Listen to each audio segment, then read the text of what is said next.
You're playing a lot of instruments by reading music, and you mentioned that it was the bossa nova band that led you towards string instruments, and so you now play tenor guitar. So, when you first played that string instrument, did you think, "Oh, yes, this is actually the family of instruments that's most right for me," or was it just over time you're like, "This is actually more portable. I can do more than I can with flute because I can sing at the same time."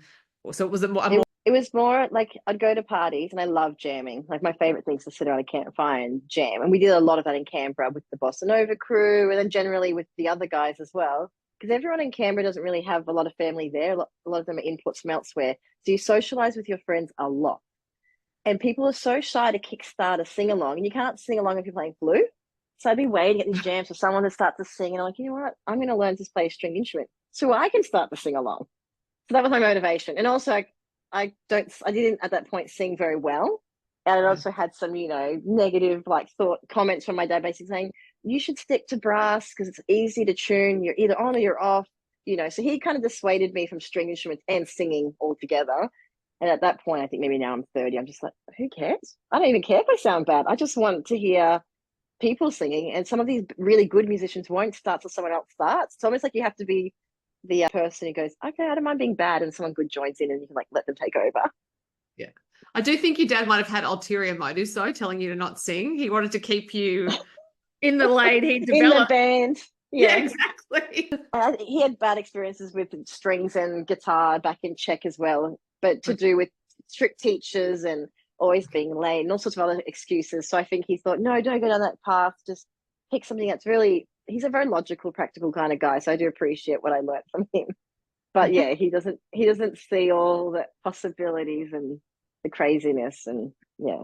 So, given how much you were jamming in Canberra and the amount of experience you've had performing, do you feel like performance is something that you can put on and put off, or are you basically just constantly? Because it seems to me like you've just been surrounded by music for so many years that you must almost be in constant creative flow with it.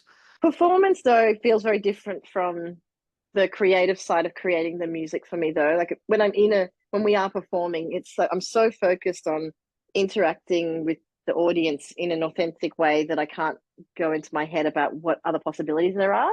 And so Mm. some ways it can also be very an isolating experience. Like it's just that moment. But if Mm. I'm at home jamming and listening to other music, and that's when the ideas do come. So, and I am actually inside. I still feel like a very shy person. So when I get up there, I've tried to memorize everything so that I don't have to look at the music and I can just kind of be in my mind and connect. So, but it doesn't, I don't know if I feel like it doesn't come naturally, but then I guess to some other people that might seem like a more natural state than they feel too. Right, right. So once you started singing, did you get the bug? Did you feel like, oh yeah, this is now another instrument I can add to the brace of Yeah, instruments? I was like, this is great. And also, we tried in that bossa nova band to sing in Portuguese. Like, we're doing all those bossa nova classics like Girl from Ipanema, but I learned them in Portuguese. So I don't Right. even know them in English now. I know them all in Portuguese, but I have the worst pronunciation. But to most untrained ears who don't speak Portuguese, as I don't, it's like, whoa, you're singing Portuguese. So you get away with a bit more too. I'm just going to repeat that line because it rhymes. And yeah, second a Brazilian person's around, I'm like, no, yeah, you sing.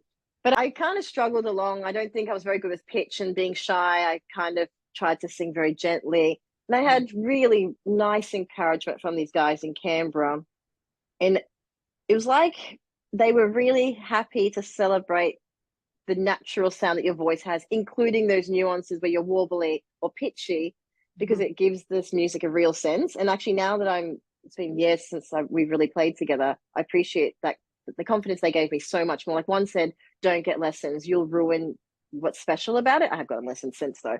But my friend said, don't let them tune you into being some kind of singer, like a particular kind of singer.